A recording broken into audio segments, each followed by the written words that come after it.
Concord and Astrobot official prices leak, The Last of Us Part 2 for PC is ready to go, Sony removes a question logo from the PS5 box, some Summer Game Fest rumors, Elden Ring Shadow of the Erdtree preload information, and more. Let's get to the PlayStation news, Quickfire edition. Concord may have had a lukewarm reception in the state of play, but maybe its pricing changes people's perception of the game. Arrested Era users spotted the game on the Australian PlayStation Store with a price tag of $60 Australian for the standard edition and $95 Australian for the deluxe edition. These are the same prices as Helldivers 2, so that means the US price could be $40 and $60 respectively.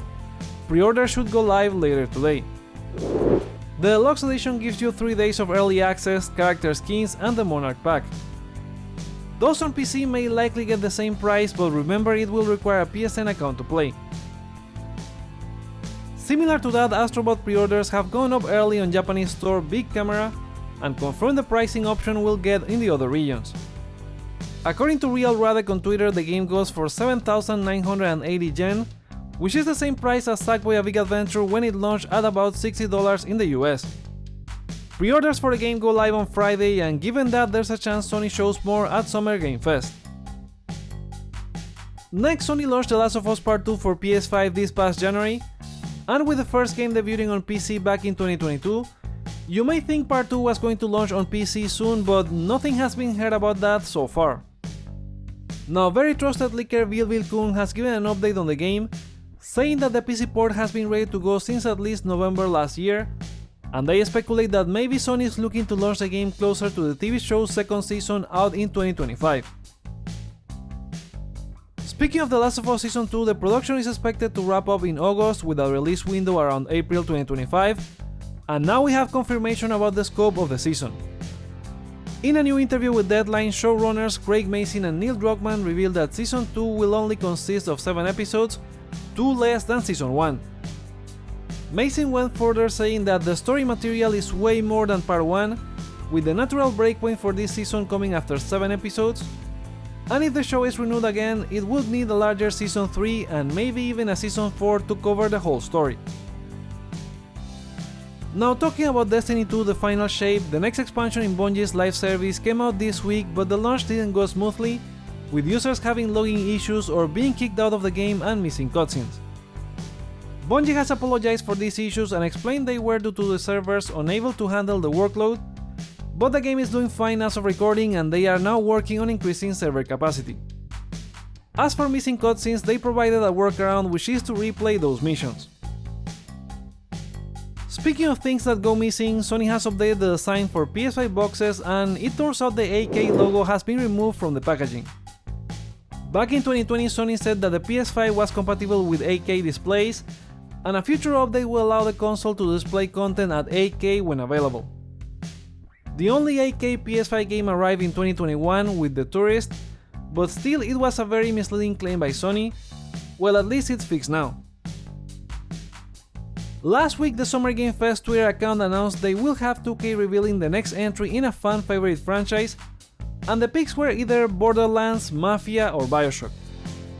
Well, now leaker Kurakasis has said that Expedia sources have confirmed this game to be Borderlands 4, getting its first reveal at the event. There's a chance 2K announces it before that, but the big showing will be on Friday.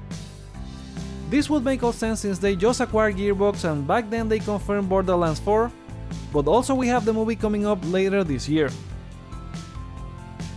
Let's continue with more on Summer Game Fest rumors, because BioWare said that Dragon Age Dreadwolf will be getting a full reveal in summer this year, but it appears Dreadwolf won't be making an appearance this weekend. This is from insider Jeff Grubb, who was at a recent episode of Kinda Funny Gamescast, predicting the games that will appear at the Xbox Showcase. He said that Dreadwolf won't be in the event but Dragon Age will, so this likely means there will be a remaster or collection announced on Sunday, maybe like the Mass Effect 1. However, there's another rumor that Dreadwolf is getting a name change, since that is an anagram for Fate World. Another rumored RPG that we talked about in a previous video was the original Octopath Traveler, as the game was rated for PS4 and PS5 in Taiwan, meaning that the release date was close.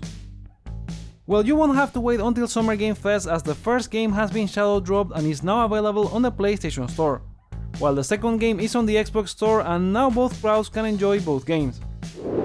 It's priced at $60 and there's a bundle with both games at $75. Next, Remedy Games has been teasing an Alan Wake 2 DLC announcement for the past couple of weeks, and I even predicted the new content would be announced at the recent State of Play, but it wasn't there.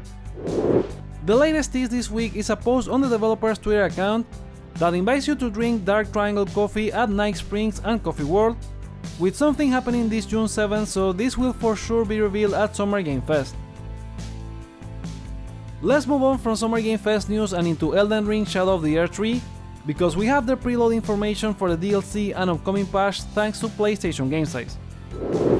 First up, patch 1.012 has been added to the database and will make the game install go up by about 3GB from 51 to 54.2GB. Then the Shadow of the Erdtree DLC has a download size of 16.5GB with a preload of June 19, 2 days before its release on June 21st. Previews for the expansion have been very positive, so it will likely get great reviews. What do you think? Let me know your thoughts about that and any of these news in the comments below. Check back tomorrow for more gaming news, but in the meantime you can check this other video here where we talk about why there are so many gaming leaks recently and some Final Fantasy IX remake rumors. Thank you so much for watching, and I'll see you on the next one.